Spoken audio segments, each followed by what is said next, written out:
Glad to have you join us on this edition of the show. Technology is defining the world in unimaginable ways, and as such, certain kind of skill sets are increasingly becoming super important. My guest shares more on why you should acquire those skills that will set you apart. There is a lot lined up for you, but first, some tech news and updates. This is Tech Trends, and I'm Chukwemeka Agbata.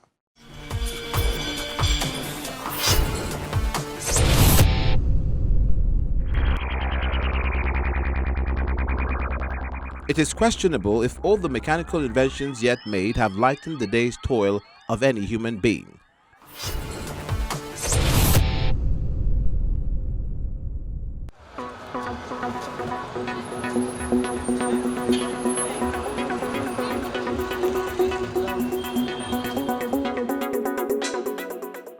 In the ancient city of Ibadan, Oyo State is where a 29-year-old Nigerian graduate brings his childhood dream to life by building a vehicle for himself.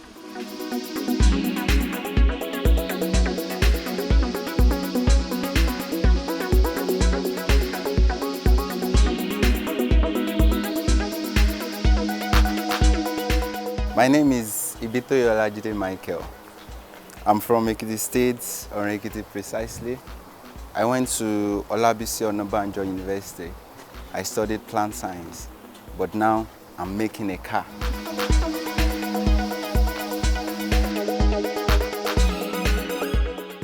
When I was young, I said to myself, the first car I'm going to use will be made by me. It took Michael 4 years to finish this project from 2017 to 2020.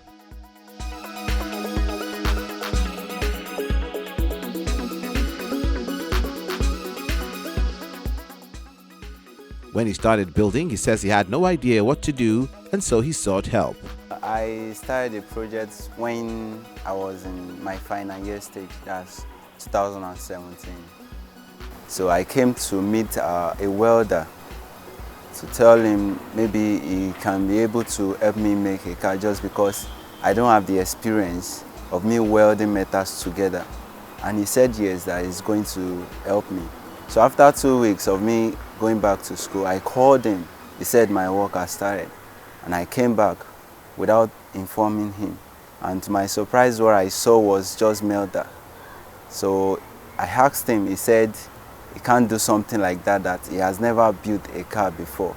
So that day I told him if he can teach me how to make use of tongue, which they use in welding metals together, and he started teaching me. And that day I got it, and that will be the very first day I'll start welding metals together.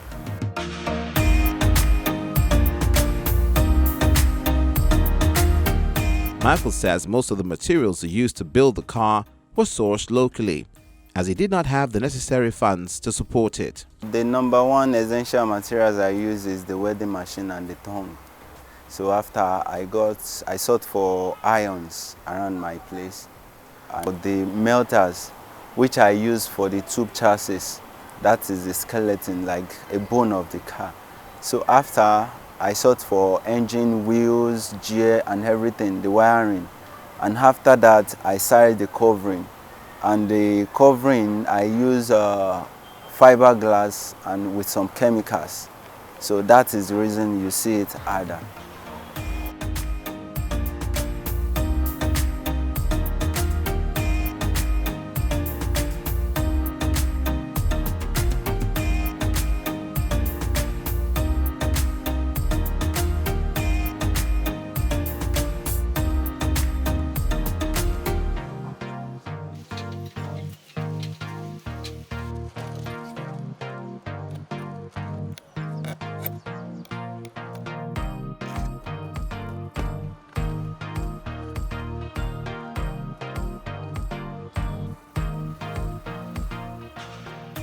The name of my car is Michael 241, and it's a sports car. What actually brought up the name is my nickname is Michael, and my date of birth is 24 January. The young Nigerian says he has always had a flair for sports cars, so he uniquely designed this one. I actually love anything sport, so I decided to make my own car a sports car. It was indeed a rough journey for Michael, as he had to give up on a lot to achieve this dream. The first challenge is the money. So I couldn't get help when I started. And the second challenge is the tools, the materials I used. So everything you see on this car was being manipulated by my hands. I did everything with my bare hand. And the third is people perspective. When I started, some people would come to me, am I crazy? How can I be spending this kind of money on a project that can't work? But I keep gearing myself up with what they were saying, because I couldn't let that drop me down.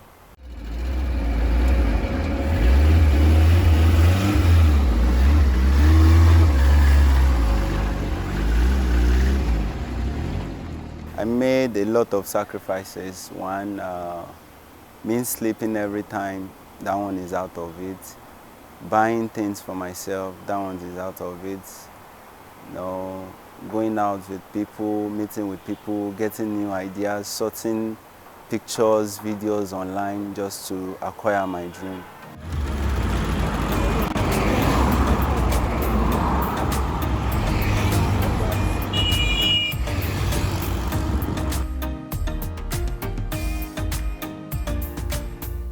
I started my project when I was in my final year stage. So the little money I do collect from home, I save them. After that, I went for my youth service corps in Hondo. So I saved 80% of my allowance. And after, when I spent the money all over the project, it wasn't moving. So I had to sort for funds. So people around me helped me. Studying plant science in school wasn't a choice for Michael. He says he'd always wanted to become a mechanical engineer and is determined to become just that. When I wanted to enter university then, actually I wanted to study mechanical engineering, but I was being denied twice. So instead of me going back home the second time, I had to collect the plant science. And in the course of me studying plant science, I do go out to work with mechanical personnel just to know more about what I wanted to study. So it wasn't a big challenge for me just because my dad is a mechanic. So me following him to the workshop when I was young, I believe if I start something like this, it will actually work. This isn't the first project Michael will embark on, and he says it definitely will not be the last. Before this, I made a bike for myself, a motorcycle, and I did some little inventory, and I did a fuelless generator too for myself. If I want to start another project now, I can say I can do it just because before I finish this project, I've been going online for some trainings, which I believe if I start my next project, it will be more better than this one. So I need the opportunity, like I want the opportunity to go further more concerning what I wanted to study before, and that is mechanical engineering. Or if I can see a training on mechanical, that will really help my situation. Although Michael Olajide Bitoye has brought this childhood dream to life without any formal education or training in the mechanical field, he still wishes to study his dream course, which is mechanical engineering. He's not relenting as he intends to pursue his first love of becoming a mechanical engineer.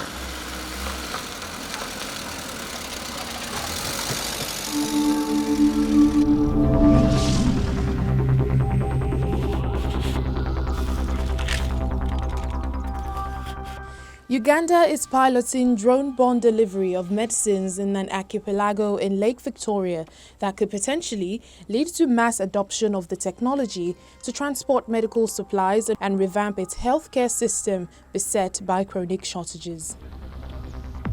Which landing site are you?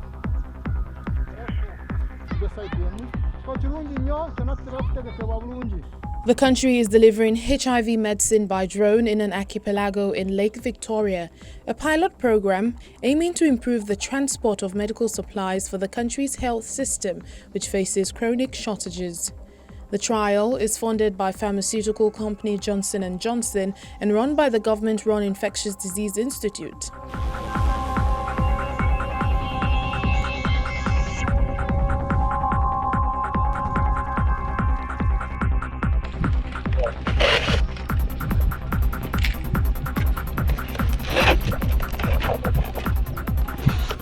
It delivers HIV drugs from hospital to patients in rural hamlets in Kalangala and 84-island archipelago. Other African countries in Ghana and Rwanda are already using drones to improve healthcare delivery.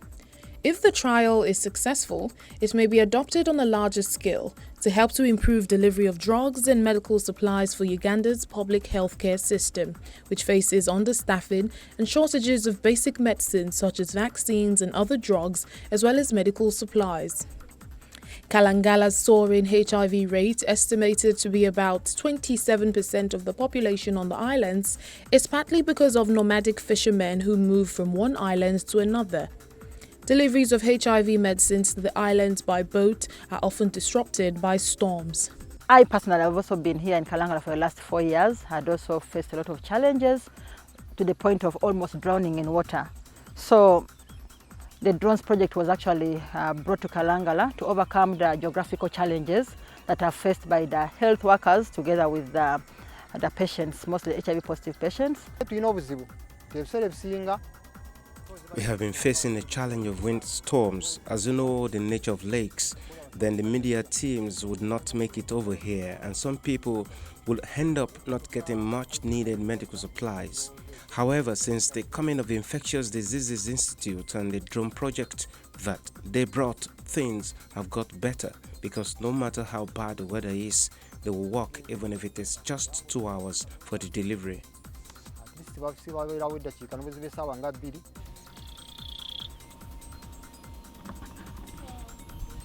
John.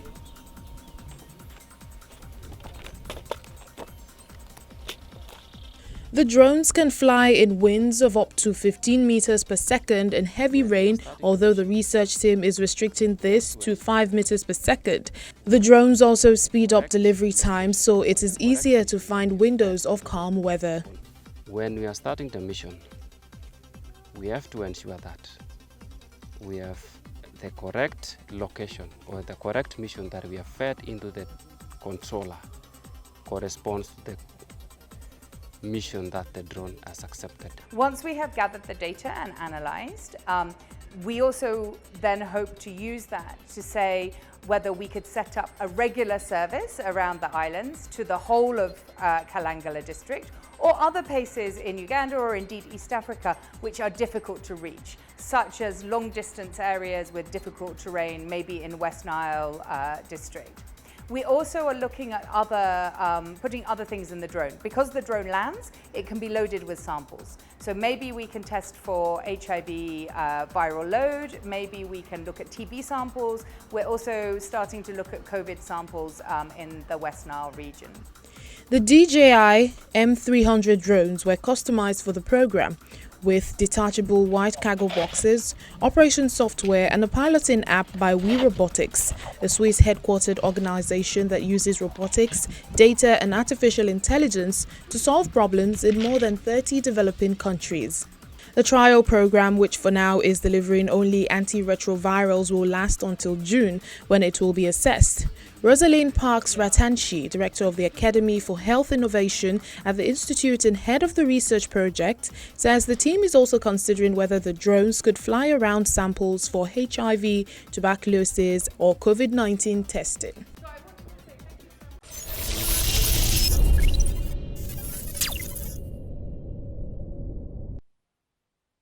We're in the midst of the fourth industrial revolution, a time when advances in artificial intelligence, robotics, Internet of Things, quantum computing, 3D printing and other technologies are changing the way we live and radically disrupting almost every business sector. These fast-paced technological innovations are changing the world of work, and some jobs are transforming faster than others. As many relate the changes to digital technologies, they also relate future skills directly to digital skills.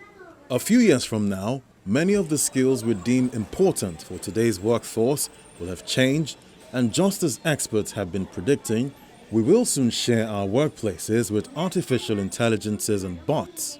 So to succeed in the future workplace, we need to start acquiring digital skills that will help us stay ahead of the curve. Mercy George Igbafe, the founder of Lentor, shares with us how and why we should acquire skills that will help us prepare for future job roles. Mercy, glad to have you on the show today.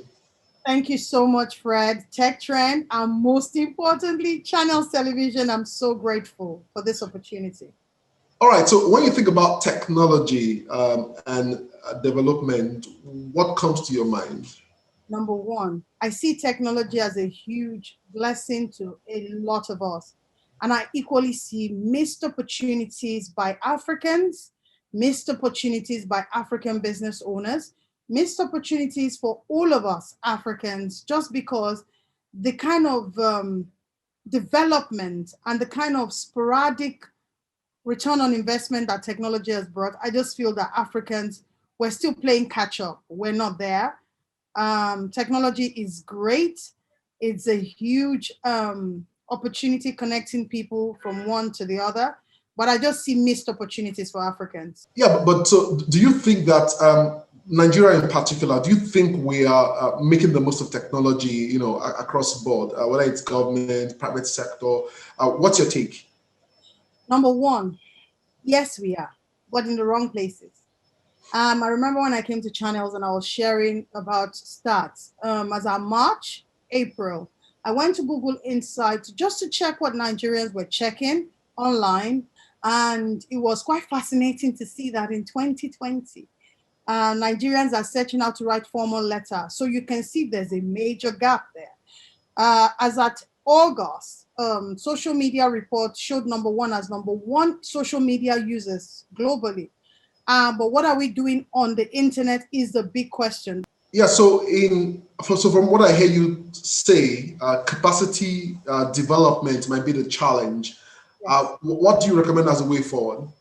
Okay, number one, I think for me, COVID has been a blessing than a curse, but I recognize the astronomical damage that COVID has brought along, job loss, death, just pain across board, not just in the West, not just African, but globally. But I just want to say that there's a mindset that is agile. And that's the agile approach that Uber, Amazon, Taxify that are leveraging on. And many startups in Nigeria are actually leveraging on the agile approach to delivering iteratively, incrementally. And under agile is embedded a lot of frameworks that works for many organizations. But what are we learning? Let me take you on a ride. What we learn in school is cramming. 2 times 1, 2, 2 times 2, 4. So we're not learning how to think out of the box. We're not learning how to use digital technology for advantage. You need to know what it means to work within a team. You need to understand what it means to work within the Scrum framework. You need to know what it means to work within the Kanban framework. These are the two most used internationally framework that govern the organizational structure that helps to create digital products or work with digital teams in terms of project team to deliver astronomical results. But we are very big on MBA. There's nothing wrong with that. We're big on MSc. There's nothing wrong with that. Truth of the matter is, the real question we need to ask, why are jobs going to Asia? Why are all these companies in the US taking jobs to China, to India, and recruiting these people? So let me ask you, are you saying that a lot of young people who don't have jobs today, have no business or not having jobs, are these skills wanted globally this much? Oh, yes. Oh, please go on Google. I challenge anyone, go on Google. As at September, I went on Google, I checked what are the top jobs that are in demand today. Number one, project managers, because we are always creating projects, having project teams and developing products. Scrum masters, number two, business analysts, number three, and product owner came there, but is not so prevalent. And the reason product owner is not so pronounced is because product owner is an elevated business analyst.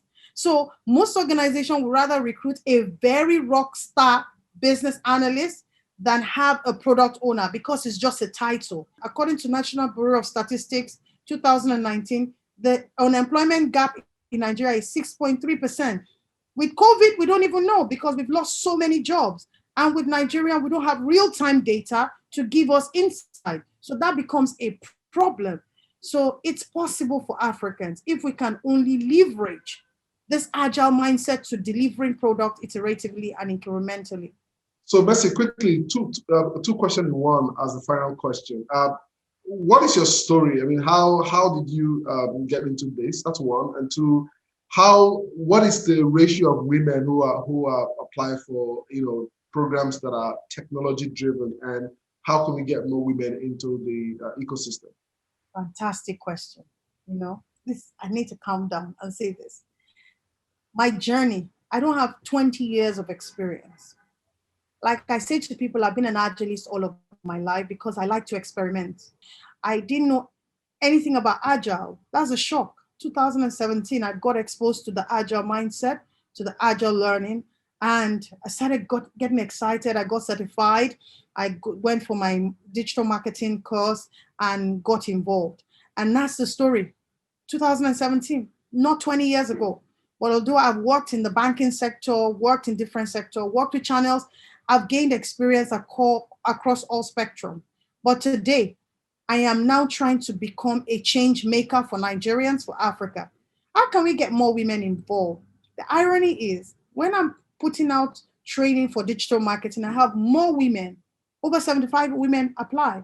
But when I'm putting out training like agile and things like that, less women participate. The last cohort one, we had 560 something registration. The conversion was 19 students that converted eventually, but the beauty was 80% of them were women. And they are the ones now running with it. One of them is the one that I said she's sitting as a trustee for this UK company, Agile 20 Reflect Festival, that is happening. And she's been exposed to MDs or in the agile space. She has gotten an opportunity to meet people from Qatar, from Nepal, from across the globe because of our passion, our hunger to learn. So these are success stories. Women don't think it's difficult. It is not. You can do it where you are. I keep saying, do where you are. Lentor is here to guide you, hold you by the hand, take you one step at a time for you to learn right. Stop doing these quick fixes. 5,000 naira digital marketing. You cannot scale. Look at what the entry is, 135,000 US dollars to you learning the skills, learning the agile way, but don't go after certification. Certification will not get you the kind of exposure that Lentor is offering you. It's been an absolute pleasure chatting with you today. I wish you all the best.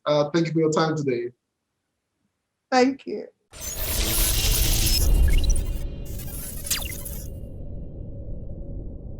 My guest has been Mercy George Igbafi, founder, Lentor. If you're a young person watching this show and it's end of the year and you're unsure of what to do next, then you might want to take a closer look at some of these skills that are in high demand today.